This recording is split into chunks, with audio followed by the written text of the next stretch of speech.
Bonjour à tous ou bonsoir à tous chers téléspectateurs, bienvenue à cet autre numéro de votre émission Horizon Sport.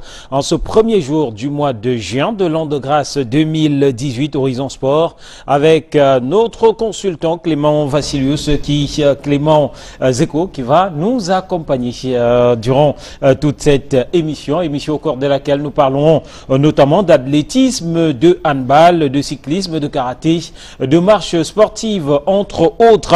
Et nous allons vous accueillir, vous dire bonsoir, bienvenue, bon début du mois de juin, Clément Zeko. Bonsoir, bonsoir à l'ensemble des téléspectateurs. Je suis flatté une fois de plus d'être là. Je profite de l'occasion pour saluer des enseignants qui sont à l'œuvre. Nous savons que c'est la période des examens et je profite pour saluer ceux de la 4e set qui sont chargés de mission. Je pense à Platini et à Angélique et qui sont sous-chefs de centre. Je pense à Bruno.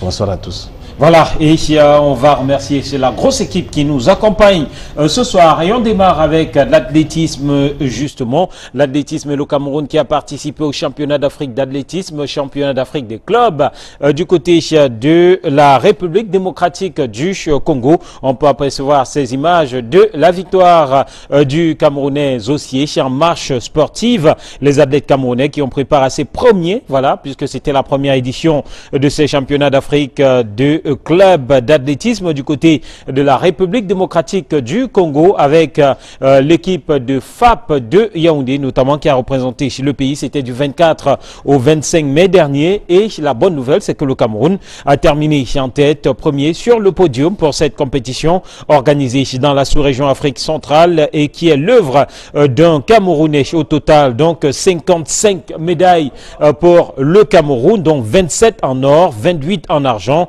7 en bronze. Le Cameroun qui se classe en première position, tout juste devant le pays organisateur qui n'est autre que la République démocratique du Congo. Belle initiative, on pourrait le dire, Clément Zeko, pour une première, un coup d'essai pour les Camerounais, un coup de maître. L'équipe de FAP de Yaoundé qui représentait justement le Cameroun à cette compétition s'est taillé la part du lion. Oui, disons que belle moisson, très belle moisson pour cette première édition. Et ce n'est pas la première fois que le Cameroun marque de son empreinte une première édition. Je pense à la Coupe d'Afrique des clubs champions qui s'était jouée en 1965 avec Oryx de Douala pour la première fois une équipe camerounaise. Disons qu'en athlétisme, l'équipe de FAP a suffisamment bien représenté le drapeau et la moisson est suffisamment belle. Et on peut comprendre que le vivier que constitue le Cameroun en matière d'athlètes, en matière de sportifs de haut niveau, continuer à être entretenu. Maintenant, il faut donner les moyens pour que ce soit encadré afin que les moissons à venir soient plus belles que celles d'aujourd'hui. Ça signifie aussi que cette belle volonté politique qu'il y a eu de pousser le Cameroun ou cette équipe de FAP à participer à cette compétition est allouée quand on sait que dans ces sports mineurs, il y a souvent cette difficulté, il y a souvent cette absence de volonté de faire participer les athlètes à ces compétitions internationales. Oui, l'initiative est louable, véritablement louable, parce que non seulement on donne la possibilité aux athlètes de donner l'expression de ce qu'ils savent faire, mais aussi on porte l'auréole du Cameroun à l'extérieur et on continue à trôner comme ça dans la sous-région. Nous savons tous qu'en matière de sport, le Cameroun est une nation qui a son mot à dire quant à ce qui est de la sous-région, pourquoi pas de l'Afrique entière. Il n'y a que le Cameroun a ces athlètes-là et lorsque la volonté politique accompagne la volonté sportive, on peut se réjouir de la quantité de la moisson. Maintenant que on a commencé, il ne faudra pas qu'on s'arrête en si bon chemin. Allez, on espère que cette compétition, ce championnat d'Afrique des clubs champions de la sous-région Afrique centrale pourra se poursuivre dans d'autres pays après la République démocratique du Congo. Pourquoi pas le Cameroun, le Congo-Brazzaville et toutes les nations qui constituent la sous-région Afrique centrale par la présence au secrétaire général de la Fédération camerounaise d'athlétisme, Charles Okour, qui parle de la participation honorable, très honorable même du Cameroun à cette compétition. Le Cameroun qui a remporté 55 médailles, donc 27 en or. C'est un bilan très élogieux. Et nos athlètes ont su garder leur place qui est celle des meilleurs de la sous-région. Il faut dire que c'était pas forcément les athlètes de l'équipe nationale parce que c'est une nouvelle compétition. Une compétition qui concerne uniquement les clubs, à savoir les premiers championnats des clubs champions d'athlétisme de la sous-région Afrique centrale. Et une compétition qui a été créée par les Camerounais et donc qui fait la fierté de notre pays. Une compétition qui permet aux athlètes de la sous-région de pouvoir bénéficier d'une compétition supplémentaire. Donc nos athlètes ont presque tout arraché parce que de toutes les médailles mises en jeu, il n'y a que 2 médailles d'or qui sont parties du côté de la RDC. Cette razzia-là résulte du fait que les athlètes camerounais soient les meilleurs en Afrique centrale. Et maintenant, ce que nous avons encore pu relever, c'est qu'il y a une motivation supplémentaire dans l'organisation de cette compétition. Parce que les athlètes camerounais ont non seulement raflé des médailles, mais des records sont tombés. Et particulièrement un record de la sous-région, un record camerounais au niveau du javelot monsieur. Et justement, puisqu'on évoque le cas du javelot monsieur, parlons de cet athlète Chama Keng qui, en javelot monsieur justement, a non seulement battu son propre record, mais aussi battu le record africain à cette compétition. C'est dire, comme on le rappelait si bien tout à l'heure Clément Zico, que simplement la multiplication de ce type d'épreuve, la multiplication de la participation du Cameroun à ce type de compétition devrait permettre, pourquoi pas, de remporter encore plus de lauriers. Allez, parlons à présent de handball et nous allons retrouver la voix de l'Ouest et le regard de l'Ouest justement du côté de Bafoussam. Jean-Paul Chouniat qui nous présente le décor délabré et plutôt vétuste et même lugubre de cette discipline sportive dans la région de l'Ouest et notamment à Bafoussam. Le handball tel qu'il se porte avec ses difficultés et ses entraves. Jean-Paul Chouniat, Dallas Tchana.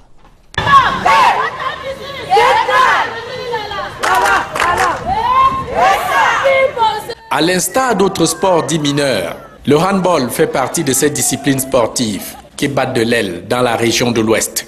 Compétitions et championnats se déroulent au ralenti, faute de moyens financiers, infrastructures et capacités organisationnelles. Et du coup, la Ligue régionale de l'Ouest, comme bien d'autres à travers le pays, repose sur les épaules de quelques dirigeants qui mettent leurs moyens propres pour financer l'ensemble des activités de la saison. Au handball, le président Daniel Chakem, depuis les années 2000, fait ce qu'il peut. Je ne sais pas s'il y a quelqu'un qui va venir me dire ou bien me démentir sur le fait que la fédération jusqu'à aujourd'hui n'a pas envoyé un copain à la Ligue régionale de handball. Mais avec les présidents de clubs et je vais dire les membres du conseil, on essaye de clôturer généralement notre saison. Dans le nord-ouest, en proie à une violente crise sociale qui secoue toute la région, des équipes de cette contrée, toutes catégories confondues, ont migré dans le championnat de l'Ouest. C'est le cas de Handball Club de Bamenda, participant ici au regroupement de Bafoussam depuis 2 saisons. Une autre a même remporté le championnat en 2017. Bamenda a été toujours champion et restera toujours champion. Au-delà des troubles sociaux, le Nord-Ouest n'aurait de ligue que de nom. Aucune activité, encore moins une réunion depuis l'élection du bureau de cette ligue en 2014. Il n'y a même pas la ligue en tant que telle Bamenda parce que la ligue n'a jamais organisé un tournoi, donc la ligue n'existe même pas. En dehors de ce que vous avez vu là, il n'y a pas le handball au nord-ouest. Présent à ce regroupement interrégional de handball ouest-nord-ouest, le sieur Ouambo, entraîneur de l'équipe nationale junior de handball du Cameroun, déplore la précarité de ce sport qui décourage les jeunes à s'adonner à sa pratique. Bon, techniquement, la difficulté, c'est le regroupement des jeunes. Nous sommes obligés de procéder par des regroupements en zone. Donc, le problème, je pense que le handball camerounais, il y a le potentiel. Nous avons le potentiel. Il suffit de les mettre à l'épreuve. En dépit de toutes les difficultés auxquelles fait face le handball à l'ouest et au nord-ouest, plusieurs équipes dans différentes catégories ont pu prendre part à ce deuxième regroupement régional de Bafoussam. L'an dernier, on avait un championnat qui se jouait, qui n'était pas très vivace. Mais cette année, si vous avez regardé, en l'occurrence, ces derniers matchs, vous voyez que ça court exactement. Et la particularité encore cette année, nous avons pratiquement 8 équipes jeunes. Pour cette première journée chez les dames, Handball Club de Bamenda a dominé Piment de Bayangam, 23 buts à 18. Tout comme dans le duel 100% Bafoussam, l'équipe de vétérans handball a tenu en échec 18 buts partout la virevoltante équipe de jeunes dames de Bafoussam. Allez, de très belles images de handball du côté de Bafoussam avec Dallas Bartel Tchana et Jean-Paul Chuniat. Tout simplement regrettable de constater que même dans le nord-ouest, ça ne marche pas et les équipes du nord-ouest, justement, sont obligées de se déporter du côté de l'ouest pour pouvoir participer à ce type de compétition, ce type de regroupement, simplement parce que malheureusement cette discipline se meurt faute de moyens financiers. Regrettable aussi quand on sait, Clément Zeko, que par le passé, une équipe comme Duc de Tchang a fait les beaux jours de cette discipline sportive. Oui, il y a longtemps que nous crions pour attirer l'attention des pouvoirs publics sur le fait qu'il faut ramener le sport à l'école. Il faut ramener le sport à l'école parce qu'on a réussi à ramener l'éducation physique en faisant passer le coefficient à 2. Ça fait en sorte qu'il y a un intérêt et les enfants se mettent au travail pour pouvoir engranger les points pendant les examens. Pour l'éducation physique, c'est fait. Mais maintenant, pour le sport, cela ce n'est pas très possible. Simplement pourquoi? Parce qu'au niveau des infrastructures, au niveau du matériel didactique adéquat pour l'enseignement de cette discipline scolaire, il n'y en a pratiquement pas. Et les encadreurs même, en ce qui concerne les disciplines, très peu sont ces établissements-là aujourd'hui, sur l'étendue du territoire du Cameroun, qui enseignent encore le handball. Très peu sont ces établissements qui ont même déjà le terrain de handball pour ne pas pouvoir l'appliquer. Encore que très peu sont même les établissements qui ont une cour de récréation. Aujourd'hui, le béton a pris la place partout et même sur l'espace de l'emploi du temps, il était autrefois dévolu au sport les après-midi et les samedis matins pour les activités. Aujourd'hui, les mercredis de l'après-midi et le samedi matin qui étaient réservés au sport sont aujourd'hui pour les révisions, pour les répétitions, à telle enseigne que c'est déjà pratiquement ancré dans la mentalité de tous les Camerounais. Personne n'est plus prêt à accepter qu'un enfant d'après-midi, de mercredi, aille faire le sport, que le samedi matin, il parle faire plus fort. On veut plutôt qu'il aille faire les répétitions.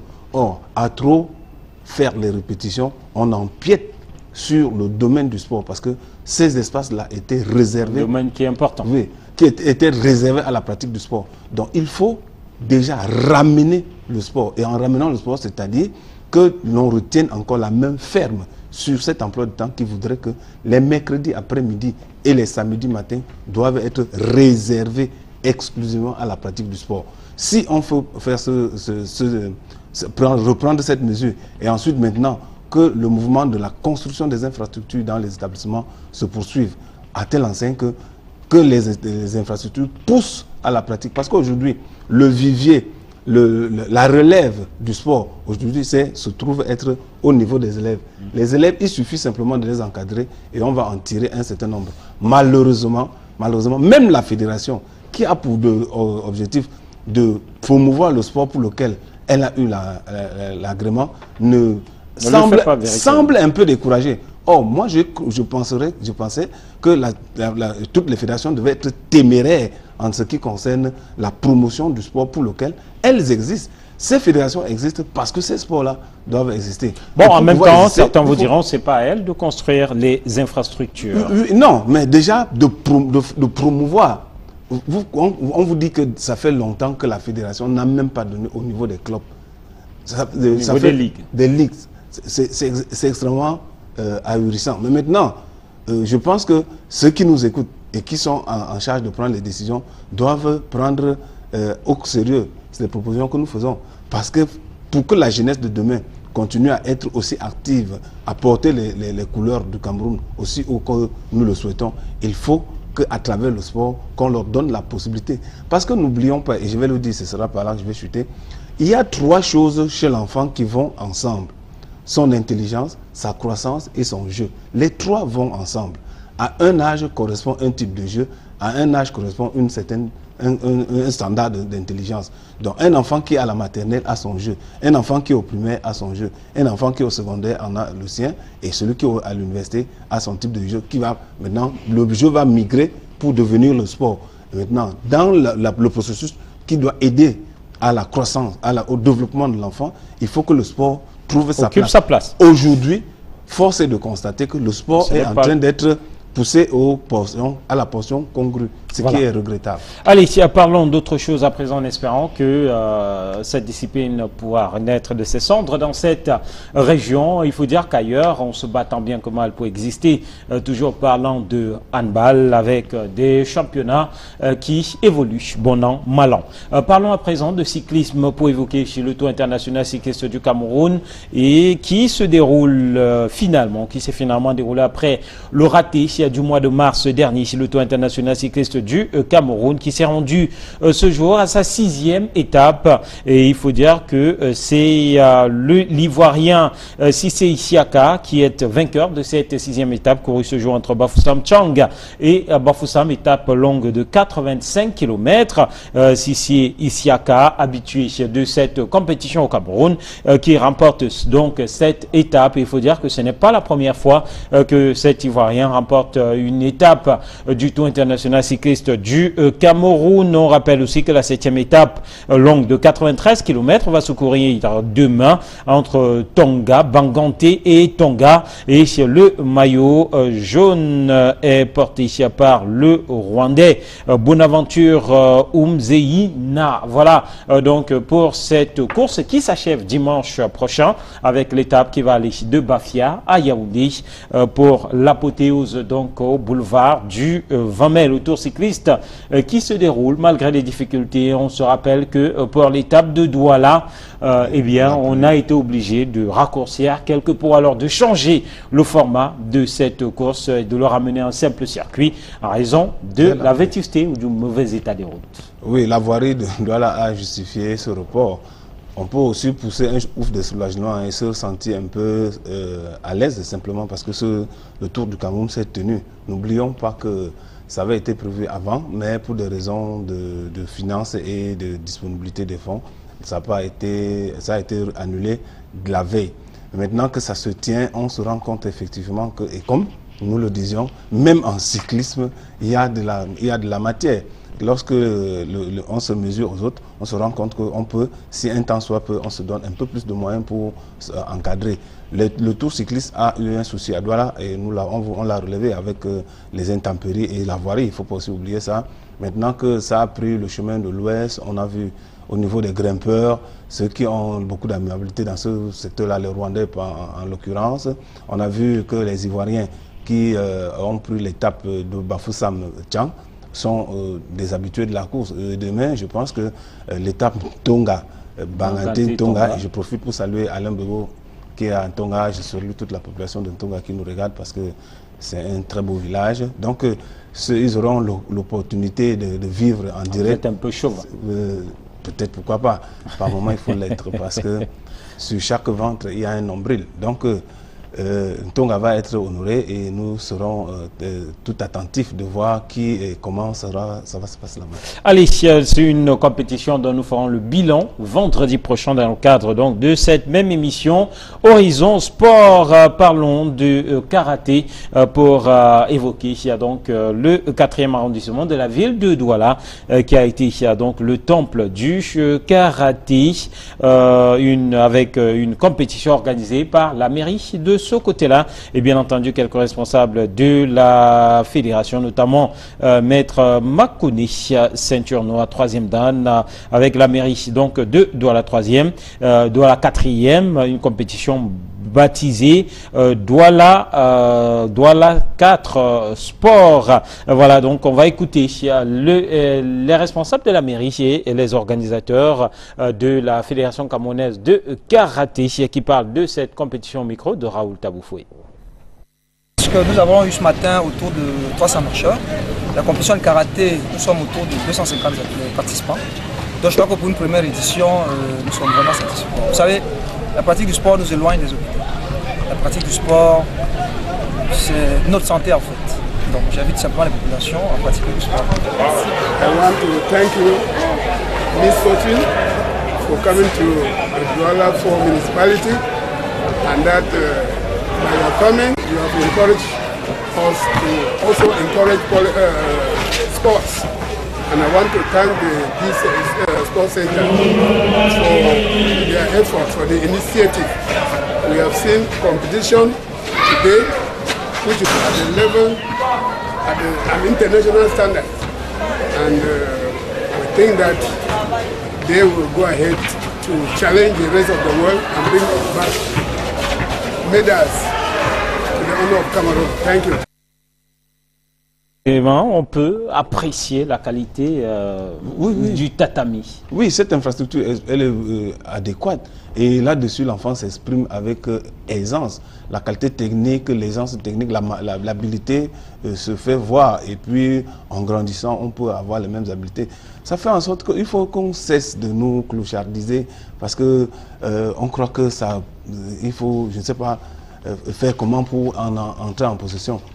Progressivement, on peut se doter, ne serait-ce que les régions, avec des tapis de ce genre, et vous verrez que les enfants vont y aller. Il suffit simplement qu'il y ait l'infrastructure, qu'il y ait un encadreur, et qu'il y aura donc finalement... Les enfants viendront. Un épanouissement dans ces disciplines de combat. C'est l'enfant qui est la graine du sport. C'est lui qui est la graine du sport, qu'il faut mettre sous terre pour que ça pousse.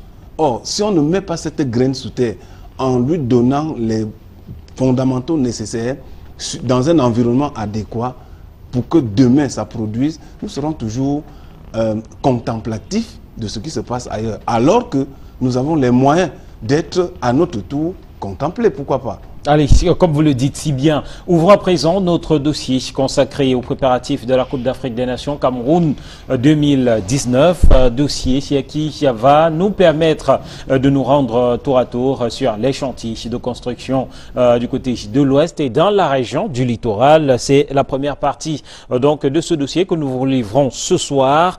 Tout d'abord, les chantiers consacrés aux hôtels qui devront accueillir les différentes délégations dans la poule du côté de Bafoussam, des hôtels en chantier, des hôtels en phase de réaménagement et des hôtels qui de plus en plus sont prêts ou se rendent prêts pour cette compétition. Dallas Bartel Tchana, le regard de l'Ouest, et Jean-Paul Chouniat, la voix de l'Ouest, nous en disent plus dans cet élément.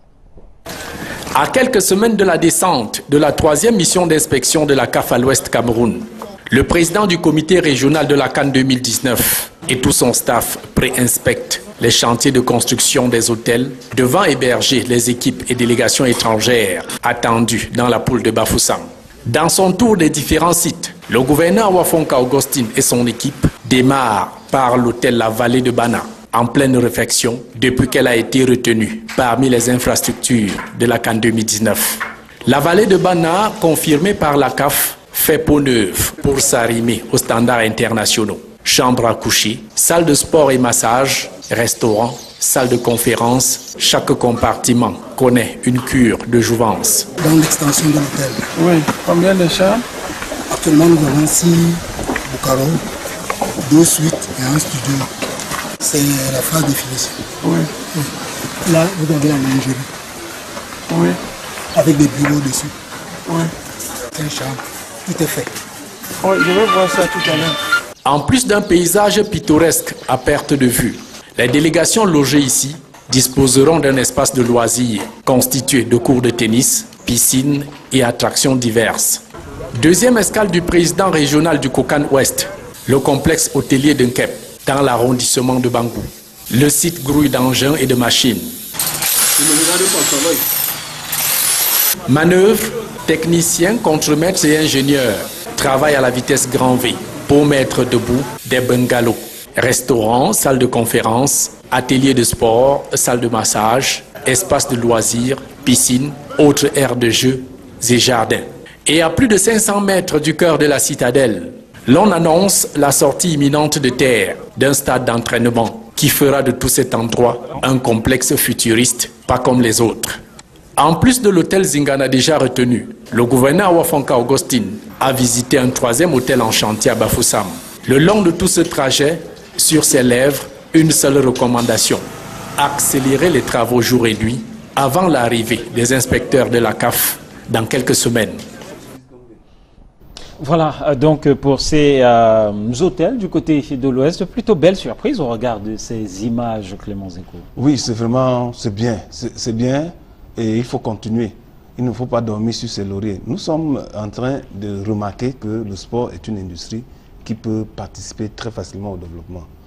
Et ce développement se voit sur le plan infrastructurel, hôtelière, sportive, hospitalière et même au niveau de la voirie. Nous nous rendons compte que il ne faut pas jeter aux Antilles. Et cela se comprend, et ça va dans la continuité de ce que je disais tout à l'heure, qu'en investissant sur le sport dans nos enfants, nous allons pouvoir relever de la graine qui va mettre sur le sport dans nos enfants. Nous allons pouvoir relever de la graine qui va mettre en utilisation ces infrastructures-ci. Et demain, nous allons être capables d'être contemplés. Donc, c'est bien de mettre la pression, mais maintenant, il ne faut pas toujours travailler quand on a mis la pression. Il faut pouvoir faire les choses anticiper. En temps et lieu. Parce que si nous étions mis depuis 2014, n'oublions pas que c'est en 2014 que nous avons eu l'attribution de ce concours, de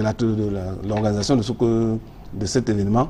Mais nous avons dormi sur nos lauriers. On va prétexter le marasme économique et autres, mais maintenant, c'est un peu plus accentué. Pourtant, nous sommes en plein dans les chantiers. Ça veut dire qu'un peu plus de volonté, nous pouvons y aller. Et heureusement que cette volonté part du sommet. Et comme cette volonté est partie du sommet, tout le monde est obligé de se mettre en route. Heureusement, et nous applaudissons à demain, en espérant qu'à terme et dans les délais, nous allons pouvoir remettre toutes ces infrastructures pour que l'organisation de l'événement soit véritablement bien assise sur le cahier de charges. Allez, si au niveau des hôtels, on peut être très appréciatif, on verra pour ce qui est des stades tout à l'heure et pour beaucoup d'habitants de la région de l'Ouest et de Bafoussam en particulier, ils attendent de voir les routes aussi s'améliorer parce qu'il faut dire que c'est le tendon d'Achille de ce côté-là. Allez, un stade qui est aussi très attendu, c'est le stade de Japoma, l'un des grands stades qui devra donc accueillir cette compétition au mois de juin à venir, dans un an, jour pour jour, le stade de Japoma, les travaux qui évoluent voilà, à pas de tortue selon certains, à vitesse moyenne selon d'autres. Le gouverneur de la région du littoral s'y est rendu et dans sa suite, il y avait Hippolyte Sylvestre Zangaou qui nous fait la présentation de l'état de l'évolution des travaux. Sur le chemin de la CAN 2019, il faut passer par des routes pour arriver au stade. C'est ainsi qu'à Douala, en plein cœur de la forêt, des ouvriers et des engins construisent une route, longue de plusieurs kilomètres.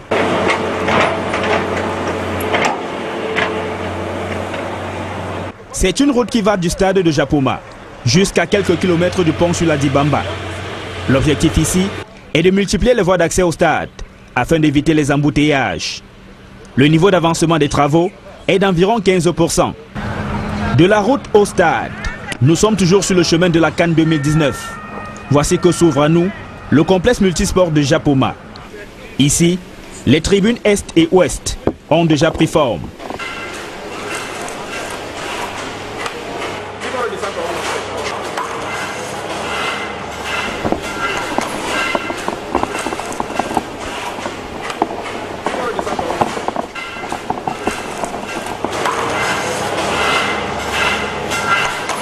Les ouvriers s'activent sur tout le site.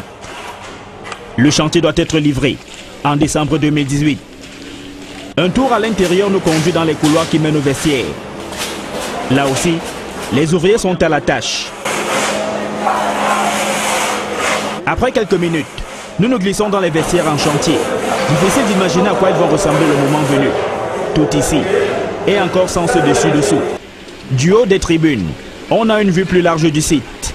Au nord et au sud, ce sont des barres de fer qui forment le squelette, où seront construites d'autres tribunes. La future aire de jeu sert encore de parking. À un an du coup d'envoi de la CAN 2019 que va organiser le Cameroun, les tribunes du stade omnisport de Japoma sont prêtes à 34% selon le responsable de ce chantier. Mais à la fin, il faudra construire 50 000 places assises pour les spectateurs qui viendront regarder les équipes de la poule qui sera logée dans la ville de Douala. Dans les prochaines semaines, affirme le responsable de ce chantier, les travaux vont s'accélérer. L'ensemble de l'œuvre sera livré 6 mois avant le début de la compétition, c'est-à-dire au mois de décembre 2018. Sur ce site, pour Equinox Télévision, François Dikoumé, Sylvestre Hippolyte Zangaou. Allez, merci à François et bien sûr à Hippolyte Sylvestre. 6 mois Dans 6 mois, vous voyez ce stade prêt, Clément? Je le souhaite. Je le souhaite vraiment. Et du train dont ça va, avec l'inquiétude qu'on avait au départ, je pense que ça pourra arriver. Étant entendu que lorsque les missions sont passées pour la première fois, on avait constaté que c'était un peu balbutiant. Maintenant, les choses sortent de terre et nous osons croire que cet élan sera maintenu parce que malheureusement, le Camerounais a ceci de fâcheux, il pense qu'il est maître du temps. Ça veut dire qu'il est en possession du temps, il peut faire comme il veut parce qu'il a tout le temps. Pourtant, le temps est très volatile. Donc, il faut qu'on se donne les moyens de continuer à construire ces infrastructures jour et nuit pour tenir dans les délais. Et nous verrons qu'au sortir de cette canne, c'est nous qui allons en profiter. Parce que ces infrastructures relèveront substantiellement le niveau et la qualité de ce que nous allons faire sur le plan du sport. Et partout sur le territoire, tel que c'est vu, nous sortons de Bafoussam avec le reportage de Jean-Paul Chon.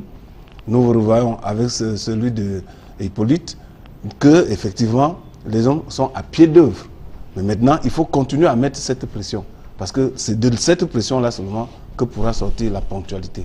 Allez, on espère que d'ici décembre, comme vous le dites si bien, ce stade sera livré. Après donc les hôtels du côté, on le souhaite. Après les hôtels du côté de l'Ouest, Jean-Paul Chuniat et Dallas Bartel Tchana nous baladent cette fois-ci dans les stades d'entraînement. Si l'aire principale de jeu dans lequel les rencontres de la poule de Bafoussam se joueront n'a pas grand-chose en termes d'inquiétude. Il faut dire que pour ce qui est des stades d'entraînement, il y a encore du chemin tel que nous le disent Jean-Paul Chuniat et Dallas Bartel Tchana. Sur les sites de construction des infrastructures sportives de la CAN 2019 à l'Ouest, la progression des travaux sur différents chantiers est loin d'atteindre le taux minimal de 50% de réalisation physique. Certes, le temps du passage du président du comité régional du COCAN Ouest et son équipe, engins et ouvriers s'activent avec vigueur sur le terrain, comme ici au stade municipal de Banjoun, retenu comme stade d'entraînement. La société en charge de sa construction fait face à d'énormes difficultés. Manque d'eau sur le site, peine à réhabiliter la clôture pour des raisons diverses, ainsi que le peu de mobilisation des ouvriers. Conséquence, les travaux sont à un taux de réalisation de 17%. Une réalité encore bien loin de la beauté de sa maquette. Si à Banjoun, le chantier avance à pas de tortue, l'Arena Stadium de Bouddha fait du surplace. Les travaux piétinent à 14% depuis des mois. À Bafoussam, les lignes semblent bouger, même si le taux de réalisation physique des travaux peine à atteindre une moyenne générale de 20%. Le stade Omnisport de Toket est à 16%, avec une réadaptation à son plan initial de 1983. Au mythique stade municipal de Bamendi, l'eau est déjà disponible sur le chantier, ce qui a facilité la pose des drains.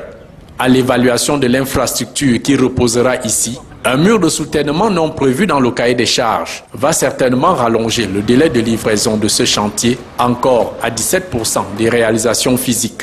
Au stade Omnisport de Kwekong, le stade annexe, au-delà de l'aire de jeu, le gros des travaux porte sur les voies et réseaux divers de ce stade d'entraînement, au taux de réalisation global de 26%. Avec un délai de livraison fixé en décembre 2018, voilà globalement la physionomie actuelle des différentes infrastructures sportives de la CAN 2019 à l'Ouest que vont palper les inspecteurs de la Confédération africaine de football courant ce mois de juin. Et donc, l'une des choses à retenir, c'est que l'on est loin, ou alors on s'approche encore seulement des 50% dans la plupart de ces chantiers, Clément Zeko. Oui, satisfaction parce que les travaux sont en chantier. Inquiétude parce que ces travaux-là ne vont pas à la vitesse que l'on aurait souhaité. Je pense que la mission qui va venir sera la mieux placée pour nous dire exactement si elle est satisfaite du niveau de réalisation. De nos yeux de profanes, nous sommes admiratifs de ce qui se passe, encore que nous n'avions jamais vu ça avant, nous n'avions pas ça avant. Donc, quel que soit le degré de construction, nous ne pourrons être qu'admiratifs. Mais maintenant, les techniciens ceux qui ont la charge d'utiliser ces infrastructures et de faire construire ces infrastructures au quotidien sont les mieux placés pour nous dire si les pourcentages avancés sont satisfaisants ou pas. Mais simplement le souhait que moi, Camerounais, moi, sportif, moi, entraîneur, moi, joueur, moi, ceci, le seul souhait que je mets, c'est que les travaux continuent, que ceux qui ont la tâche de mettre la pression pour que les travaux continuent à mettre cette pression, que ceux qui sont en charge de défalquer l'argent pour faire continuer les travaux, que chacun fasse son travail véritablement, parce qu'au sortir de là, nous allons au moins faire un pas qualitatif vers de ce qui se fait de bien ailleurs. Voilà, et puis une infrastructure que visiteront certainement les touristes et les personnes qui se rendront du côté de Bafoussam dans le cadre de cette Coupe d'Afrique des Nations. C'est le complexe multisport de Bafoussam qui, comme de nombreuses infrastructures sportives chez nous, se trouve dans un état de décrépitude très avancé, comme nous le disent nos reporters Jean-Paul Chunia, Dallas, Tchana. Octroyé à la ville de Bafoussam au cours de la décennie 80, le complexe multisport de Bafoussam, qui faisait autrefois la fierté de la ville, n'est plus aujourd'hui que l'ombre de lui-même. Les plus anciens, l'ami nostalgique, en parlent pincement au cœur. La pelouse, c'était vraiment cet endroit où tout le monde se faisait plaisir. Mais aujourd'hui, il y a ce délaissement à tous les niveaux. En plus d'une trentaine d'années d'existence, l'infrastructure baptisée la pelouse a perdu tout son éclat de jeunesse, faute d'entretien. Vous pouvez constater que la peinture là, ça fait déjà presque un an que nous l'avons placée. Les escaliers, ce sont nos œuvres. De la dégradation des aires de jeux de volley-ball, basketball et handball, la broussaille dicte la loi de la nature aux alentours. Tout comme ordures, détritus et déchets humains traînent de toutes parts. Des âmes de bonne volonté le réhabilitent comme ils peuvent. En réalité, c'est très sale. C'est vrai aussi que beaucoup de vendeurs ne nous permettent pas d'entretenir les locaux qui nous propres. Parce qu'ayant vendu les cannes à sucre, par exemple les pots de banane et tout, ils ne les ramassent plus. Et on souffre aussi du problème que lorsqu'on paie les ballons, on avait plus de 25 balais, on passe le temps à voler aussi. Donc c'est un peu ça, mais on ne se décourage pas, on continue d'acheter et on balaie. Et là on balaie, on n'a pas quelque chose insécuritaire pour les ordures à l'intérieur. Donc il faut que la communauté aussi nous aide, comment on fait un peu quelques efforts. Elle nous aide aussi avec quelques bacs. Sans eau ni électricité depuis des décennies, des présidents de différentes ligues sportives ont tenté d'humaniser l'espace, mais hélas. La solution pour gérer ce problème, c'est de nommer un responsable, n'est-ce pas, qui va veiller à l'entretien, n'est-ce pas, à la maintenance de ce terrain. Logé à l'arrière-cour de la communauté urbaine de Bafoussam, l'ouvrage contraste bien avec la beauté faciale de l'hôtel de ville. À la charge de cette communauté urbaine qui récolte des retombées des locations lors des foires et autres événements, le complexe multisport de Bafoussam se meurt cependant sous le regard presque indifférent du super-maire de la ville. Un complexe multisport que vous semblez assez bien connaître, Clément Zeko. Je connais très bien ce complexe multisport. Et avec moi, tous les enfants de la 4e qui nous regardent aujourd'hui, enfants entre guillemets parce que c'est déjà des grands messieurs, nous y avons grandi. Nous y avons fait nos premiers pas. Jean-Paul Chunat qui nous rappelle que ça s'appelle la pelouse. La pelouse. Et à l'époque, il y avait une équipe de Charlie Chikanda, pour ne parler que de lui. Il y avait le handball, et je pense à un certain Caillou à l'époque. Et vous pouvez vous imaginer que les après-midi, on partait de la maison le jeudi, parce que c'était le jeudi, on partait de la maison le jeudi pour venir derrière la mairie regarder comment on joue au handball. Parce qu'il y avait des virtuoses de handball à cette époque-là. Il y avait des virtuoses de volleyball à cette époque-là. Et derrière la mairie aussi, il y avait beaucoup d'arbres et on jouait entre ces arbres-là. Ça donnait beaucoup de dextérité, beaucoup d'agilité aux joueurs. Tel enseigne que jouer, dribbler, feinter était le naturel parce qu'on jouait avec des obstacles tout autour. Ça veut dire quoi? Simplement que l'infrastructure développe l'habilité. Et c'est pour cette raison que je ne sais cesser de marteler qu'il faut que ces infrastructures sortent du sol. De voir que les gens dépensent de l'argent à faire des choses superflues et parfois inutiles, alors que réhabiliter cette infrastructure qui est située immédiatement derrière la communauté urbaine. Donc, en plein cœur de la ville. En plein cœur de la ville, entre la communauté et la résidence du gouverneur et le commissariat et tout au milieu. Donc le gouverneur, chaque jour en passant, voit cette infrastructure. Le maire en entrant voit, le délégué du gouvernement en entrant voit, le commissaire qui est tout à côté voit cette infrastructure. Et ça tombe en décrépitude et personne ne dit absolument. Qui est sous la charge de qui? La mairie, c'est déjà la communauté urbaine. Oui, la communauté urbaine au moins devait intégrer cela dans sa voirie et pouvoir le réhabiliter. Parce que, disons-nous, c'est sur le périmètre de la mairie, de la communauté, dont la communauté devait le faire. Mais bon, aujourd'hui, ils ne le font pas. Ils ont du temps et de l'argent pour faire autre chose qui ne sert pas beaucoup à la jeunesse. Ils ont du temps pour ça. Mais maintenant, la jeunesse crie, joue. Et il y a quelque chose qui se passe dans les villes aujourd'hui et que personne ne remarque.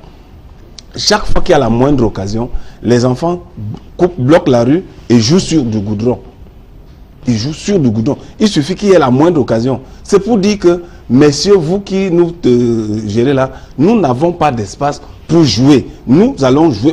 Un enfant ne peut pas grandir s'il ne joue pas. C'est en grandissant que l'enfant, c'est en jouant que l'enfant grandit. C'est en se mesurant aux obstacles qu'il gagne en habileté, ainsi de suite.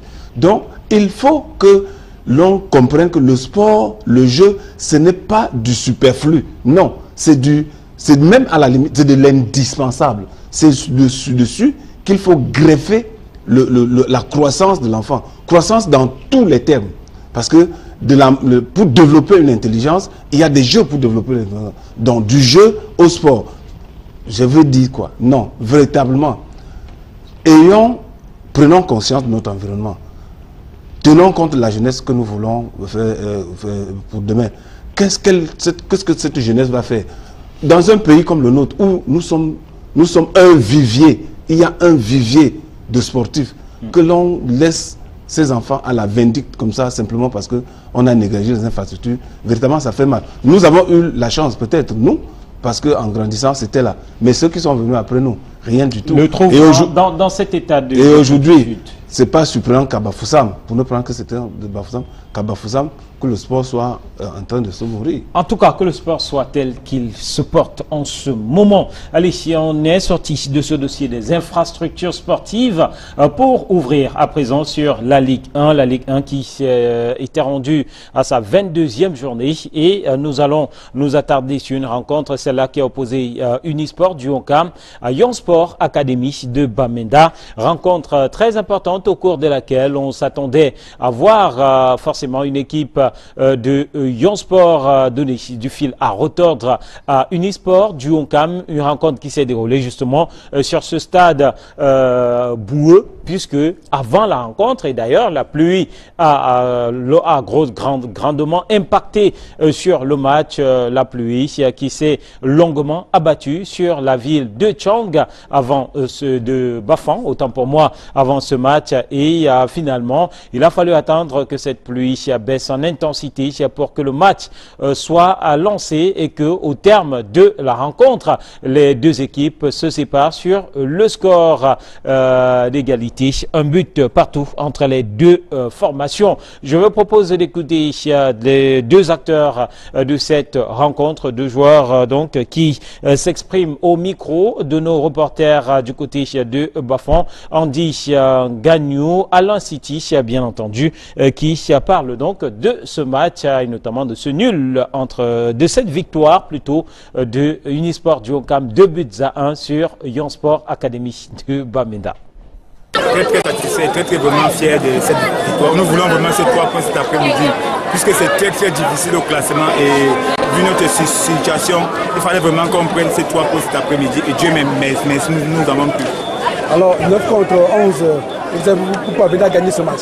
Oui, on a cru, on a donné tout au fond de notre énergie et vous avez vu le résultat. J'ai dit aux gars d'aller à fond, de se multiplier et Dieu merci, nous avons obtenu les 3 points. C'est bien, et puis mon sourire ça démontre.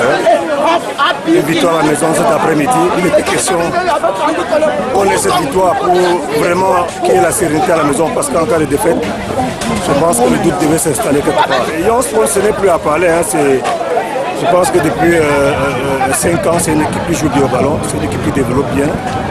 Donc on a pu aller juger. Vous avez vu vous-même cet après-midi ce qu'ils ont produit comme du jeu, surtout pendant les 45 dernières minutes.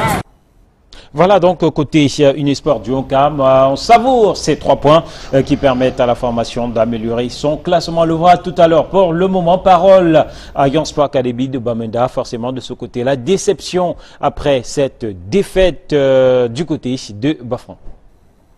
C'était pas un match facile parce que Unisport aussi cherchait en sortie de sommet parce qu'ils sont en bas. Et nous aussi on cherchait à monter parce qu'on était 3e dans le championnat. Donc, avec cette défaite, je peux te dire que c'est seulement pour continuer à travailler, pour pouvoir voir le suite. On peut jouer Dragon. On va tout mettre à Yaoundé pour pouvoir gagner Dragon, pour pouvoir voir comment le championnat c'est. Ils avaient plus envie que nous, si tu as vu. Dès la première mi-temps, ils avaient l'envie plus que nous. Mais nous, on a seulement mis ce qu'on pouvait mettre pour le tenir, mais malheureusement, dès la dernière minute, on a pris le but. Ça arrive, c'est le football. J'ai généralement privilégié le jeu collectif.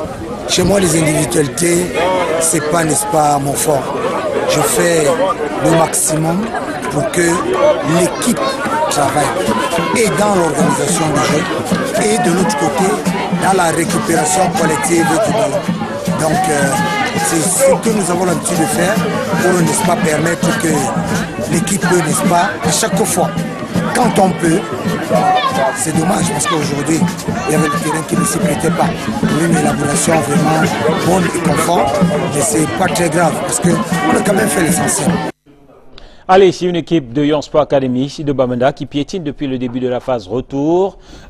Clément, Zeko, une équipe pourtant très ambitieuse à la phase Ali qui tutoyait le sommet avec Coton Sport de Garoua, mais qui, comme Fauveau de Baham, on le verra tout à l'heure au classement, piétine véritablement. Oui, une équipe qui était la meilleure à domicile à la phase aller, qui était parmi les meilleurs à l'extérieur. Young Sport, c'est une académie qui fait du bon jeu et qui, dans son état d'esprit, réussit très souvent à faire de très bonnes choses, même si depuis un moment, on peut regretter que ça n'a pas repris du poil de la bête. Mais apprécions déjà la témérité des acteurs. Hein. Quand on voit la qualité des infrastructures, ça ne répond pas aux normes, pas du tout. Et nous ne devons pas nous fatiguer de le dire et de le redire. Peut-être qu'au sortir de la CAN, nous aurons l'occasion de ne plus avoir ce cauchemar par rapport à ces infrastructures. On peut imaginer la difficulté pour les footballeurs d'évoluer sur un terrain aussi lourd, aussi impraticable. Oui. Mais tant pour l'équipe qui est à domicile que l'équipe qui est visiteuse, c'est vraiment un vrai cauchemar. Mais maintenant, dans la compétition, on se rend compte que Unisport a repris un peu du poil de la bête parce que ça a un peu tergiversé en première partie et même à l'entame de la deuxième. Et bon an, mal an, en dents de scie, l'Unisport réussit quand même à tirer son épingle de jeu et est maintenant parmi les 6 premières équipes. Donc l'Unisport est en train de faire un progrès. Maintenant, l'essentiel c'est que ce progrès soit constant afin que tout le monde mette la main à la pâte, parce qu'à un moment donné, on sent un petit découragement du côté de Unisport, alors que chaque fois que cette équipe a eu toute sa population autour d'elle avec ses encadreurs, on l'a vu très très forte. Allez, ici une équipe très très forte et on va jeter un œil à l'ensemble des résultats de cette 22e journée jouée hier jeudi avec donc en termes de résultats l'équipe de UMS de Loum qui a poursuivi avec la victoire 2-0 devant Yafoot. APGS qui a battu l'Aigle Royal de la Ménois, Aigle Royal de la Ménois qui enchaîne donc une deuxième défaite et donc la remontada complètement stoppée. Bamboutos de Bouddha 2, Ice Fortuna 0, Colombe 1, Dragon 1, Coton Sport 3, les Astres de Douala 1, Eding 3, Fovu de Baham 0. Fovu, la dégringolade totale pour cette formation du Rocher Sacré. Stade Renard constante depuis le début de la deuxième de la phase retour. Quatrième victoire de rang donc pour Stade Renard de Mélan, cette fois-ci devant New Star de Douala. UMS de Loum 2, Yafoot 0, Union 1, Futu FC de Djiko Banjoun 1 et puis New Sport 2, Yonspo Academy de Bamenda 1. On va jeter un œil au classement après cette journée pour constater que Coton Sport de Garoua a maintenu l'écart de 5 points sur de 6 points, autant pour moi, sur son poursuivant de 8 points, voilà, pour être précis, sur son poursuivant immédiat, UMS de Loum, qui est deuxième. Troisième, c'est Yon Sport, 35 points. Fovu, malgré la tergiversation observée depuis le début de la phase retour, est à 32 points, rattrapé quelque peu par Bamboutos de Bouddha et Unisport du Honkam. Stade Renard qui fait une très belle remontée avec cette 7e position. Feutieux qui dégringole, qui continue à dégringoler avec la 8e position désormais. Union de Douala, la 9e position. Et puis on va regarder la deuxième partie de ce classement. Et Eding de la Lequier, New Star de Douala, AS Fortuna à 30 points chacune pour chacune des équipes. APGS de Fouf qui a aussi fait une belle remontée. Dragon de Yaoundé. Et dans la zone rouge, Colombe du Djaïlobo, Astre de Douala qui n'a pas gagné depuis le début de la phase retour tout aussi. Colombe, Yafoot, Aigle Royal de la Ménois qui constitue le trio de queue. Commentaire, Clément Zikou. Oui, le premier commentaire, c'est de remarquer qu'il y a deux équipes qui sont logées dans la même enceinte depuis la reprise de cette phase retour, à savoir Fovu et les Astres. Et lorsqu'on se rend compte que ces deux équipes s'abreuvent à la même source, on peut s'interroger de savoir qu'est-ce qui ne va franchement pas. Depuis la phase retour, les Astres n'ont pas gagné, Fovu non plus n'a pas gagné. Fovu même s'est séparé de son encadreur. Et je profite de l'occasion pour dire bonsoir à Boubacar Soulemanou, avec tout ce qu'il a fait pour cette équipe de Fovu en tout début. N'oublions pas que Fovu vient de la Ligue 2 et que pendant toute la phase allée a tenu la dragée haute. Maintenant, qu'est-ce qui n'a pas fonctionné lors de la trêve? Il y a donc un grain de sable qui entre dans la machine. Mais il faudra regarder véritablement tous les contours de cette machine pour trouver le grain de sable. La même chose peut être dite pour ce qui est de les Astres. Par contre, il faut remarquer qu'il y a certaines équipes qui ont repris du poil de la bête. Bamboutos, par exemple, qui malheureusement a commencé la phase retour par une défaite infiltrée par l'Aigle, a Kamsé ressaisi et depuis Bamboutos est en train d'aller vers l'avant. Mais l'équipe la plus remarquable se trouve être Stade Renard, qui non seulement gagne, mais dans l'approche pour gagner, donne à voir et à comprendre qu'il y a un soubassement technico-tactique de haut vol qui donne du plaisir à tous ceux qui regardent. Et les résultats qui sont produits sont la résultante de cet ensemble que j'ai décrit là. Donc il y a donc Stade Renard de Mélan. L'Aigle s'est donné l'occasion de faire une remontada. Et dans les 3 premières rencontres, a réussi véritablement à bomber le torse. Et comme la montagne était suffisamment haute, on leur avait dit, et ils se sont dit eux-mêmes, qu'ils avaient 17 finales à jouer. C'est-à-dire que chaque match de l'Aigle doit se préparer comme une finale, avec tout ce que ça comporte. Et tout le monde doit participer à la fois pour donner de l'élan à cet Aigle. C'est vrai, il a pris 2 plombs dans l'aile, mais ça ne veut pas dire que tout est terminé. Ils peuvent encore aller en haute au regard des écarts aussi. Au regard des écarts, ce n'est pas aussi grand que cela. L'Aigle a 19 alors que celui qui est devant lui est à 20. Donc ce n'est pas encore... Le premier nom, le regard est à 22. Ça se trouve être les Astres. Donc il faut comprendre que cette phase de retour, les matchs coûtent 6 points. Chaque match coûte 6 points. Vous gagnez, vous faites un bond, vous perdez, vous creusez. Et il faut faire très attention. Faites très attention pour que l'état d'esprit et le moral restent dans le bon sillage. Voilà, et on va évoluer avec la programmation des rencontres de la 23e journée. AS Fortuna qui sera opposé à PGS de Fouf, Dragon de Yaoundé qui va jouer contre Yonspo Academy de Bamenda, Bamboutos de Bouddha qui sera opposé à Eding de la Liquier, New Star Fovu de Baham, Stade Renard UMS de Loum, Aigle Colombe du Dialobo, un duel des mal classés, un bal des mal classés. Coton Sport Union de Douala, match intéressant du côté de Garoua. Astre Unisport du Onkam et puis Futu FC Dediko Banjoun contre Yafoot. En élite tout, cette fois-ci, on va jeter un œil au tableau des résultats de la 18e journée jouée mercredi avec donc Panthère Sportive d'Undé qui n'a pas fait le poids devant le Canon de Yaoundé. Ici, pourtant cette équipe de Jumanto a par 2 fois menée avant de se faire rattraper et de se faire coiffer au poteau par le Canon de Yaoundé qui s'impose donc 3-2. Dynamo et Avion d'Unkam 0 but partout. Dynamo qui a stoppé quelque peu la saignée à travers ce nul. ASC Toameki 1, TKC 1, Renaissance 0, Lyon Blessé 2, Cosmos 2, National 0, PWD 1, Racing 1 et puis Bamboulette 1, Université de Gaoundéré 0. Un œil au classement dans cette Ligue 2 et on constate la première place du Canon de Yaoundé qui a repris les choses en main, 34 points, PWD et TKC suivent à 32 points, Lyon Blessé à 31 points et 4e, Avion d'Unkam qui a quelque peu décroché 5e avec 30 points, Racing de Bafoussam à 25 points et 6e, ASC Toameki, Bamboulette, Cosmos qui est 9e avec 21 points dans la deuxième partie de ce classement. On constate donc la 10e place de Renaissance de Goumou, 11e Panthère Sportive d'Undé qui est loin de cette sortie d'affaires. AS Matelo de Douala qui dandine quelque peu et qui tutoie déjà donc la zone des relégables. Et dans cette zone justement on retrouve Dynamo, National et puis Université de Gaoundéry. Commentaire aussi à ce niveau. Oui, on peut voir que le Canon qui est en train de remonter, qui se donne les moyens de revenir en élite, le tournait tout autant. On peut remarquer que Bamboulette qui en phase allée était dans le quatuor, a suffisamment régressé pour nous se retrouver autour du 8e, 10e rang. On peut aussi remarquer avec amertume que Dynamo n'est pas en train de porter l'espoir qui était fondé, sur lequel on pouvait fonder. La Panthère, dans ses querelles de début, n'a pas réussi à se sortir de l'eau.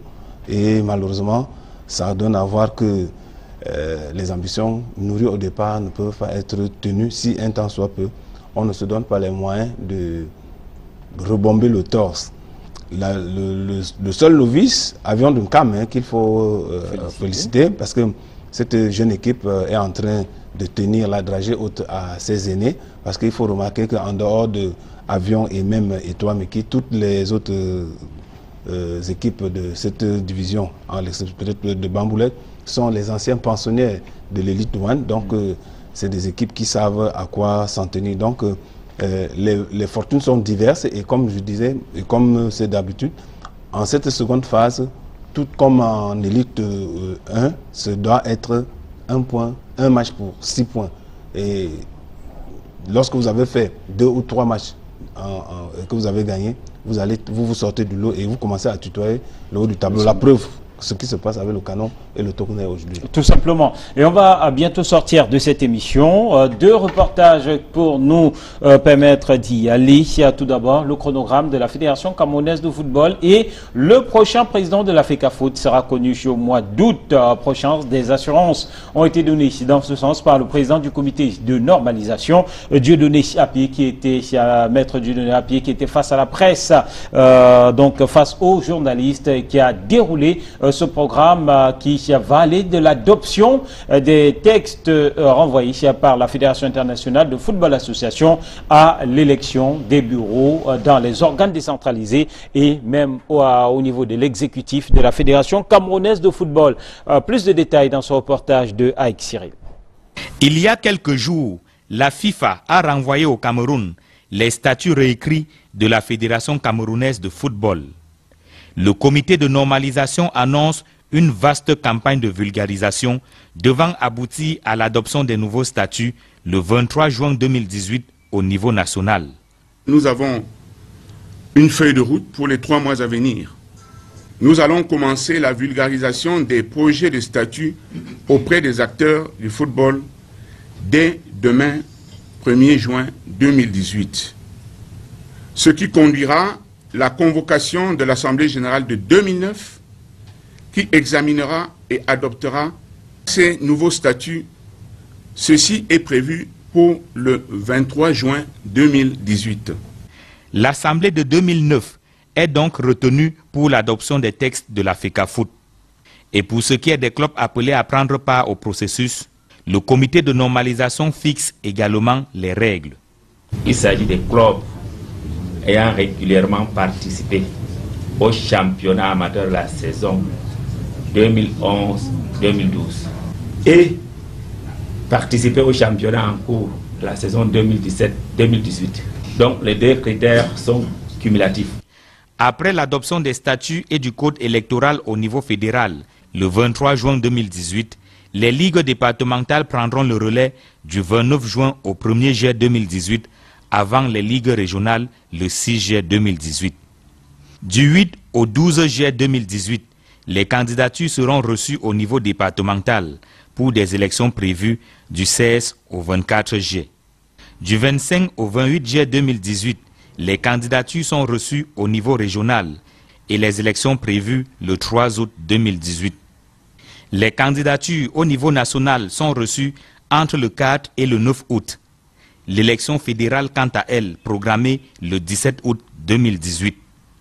La passation de service entre l'exécutif élu et le comité de normalisation est prévue du 27 au 30 août 2018.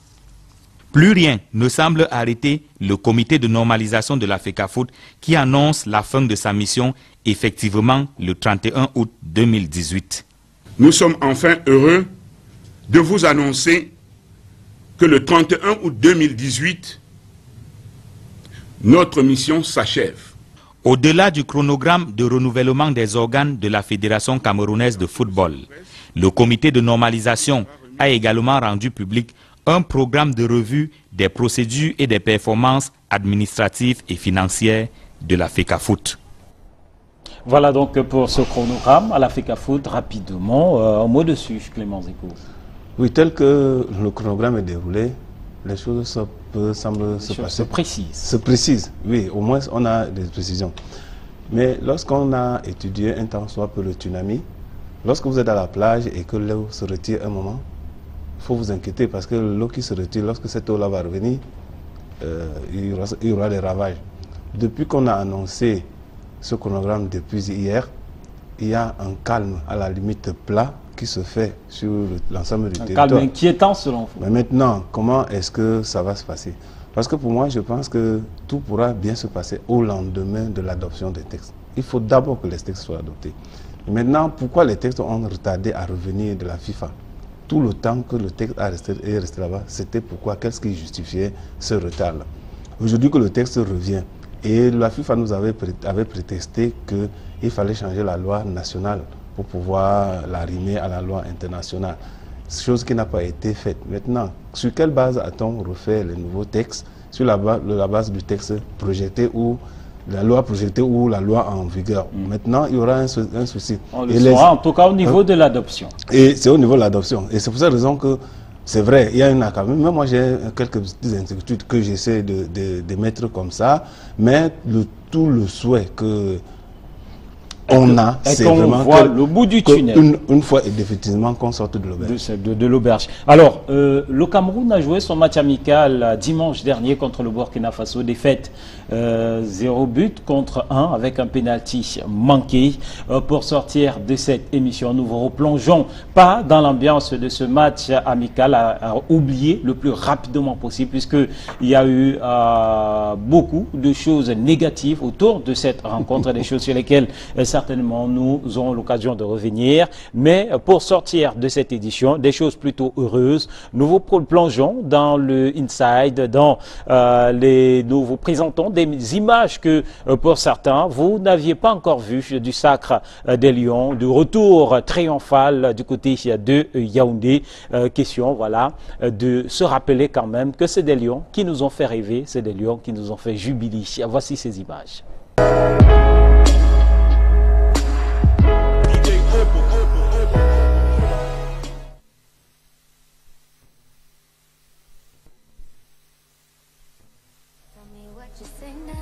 C'est Colomb.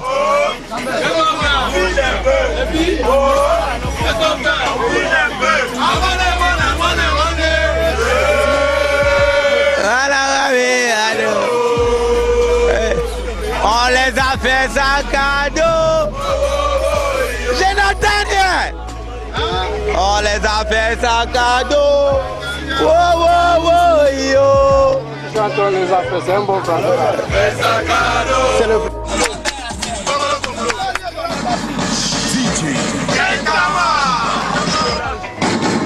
S'il vous plaît. Voilà. Bambé Yasser. Bambé Yasser. Bambé Yasser. Si t'as raté Baloé, si t'as raté Baloé, oh, descends à Equinox avec Colo Chialoé.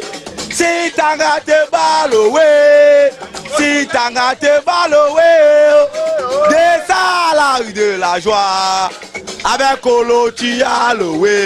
Les gars, qu'est-ce qu'on fait? Les filles, qu'est-ce qu'on fait?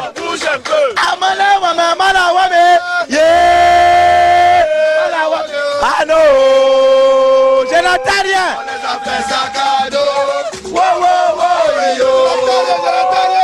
Tellement de joie, tellement d'envie, tellement de gaieté, les gars. Nous sommes allés le chercher, nous l'avons fait, nous le méritons, les gars. Ouais, Josh Banque Calabox. Cachez les gens là, cachez-les.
Merci à Liu. Merci à Liu. Merci. Merci.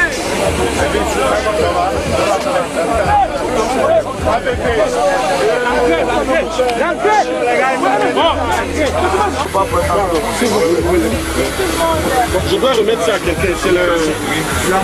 Non, c'est un joueur que je dois remettre. C'est pour le trophée. C'est pour le trophée. Ok.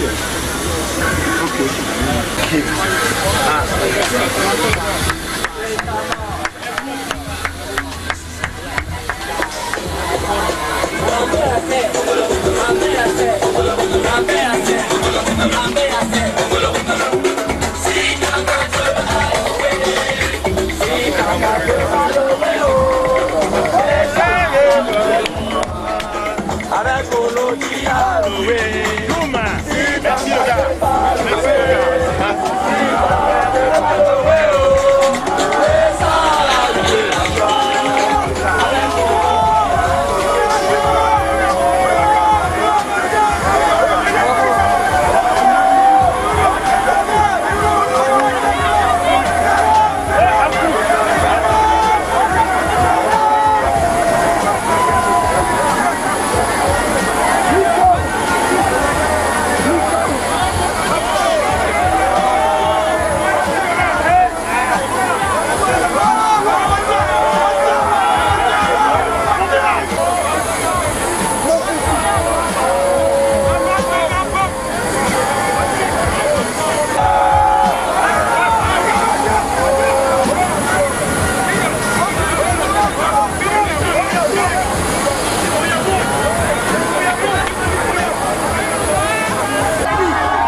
Allez, ça fait du bien de revoir tout ça, Clément. Oui, ça fait du bien. Allez, on va sortir de cette émission. Le mot de la fin pour vous. Oui, ramener le sport à l'école en mettant une jonction entre la FENASCO et les autres fédérations pour que le sport revienne vraiment à l'école. Allez, merci à vous à la maison qui nous avez regardé, merci à la forte équipe technique qui nous a accompagnés dans la production de cette édition. Madame, monsieur, rendez-vous est pris vendredi prochain pour un autre numéro, très belle suite des programmes et surtout bon mois de juin à tous et à chacun.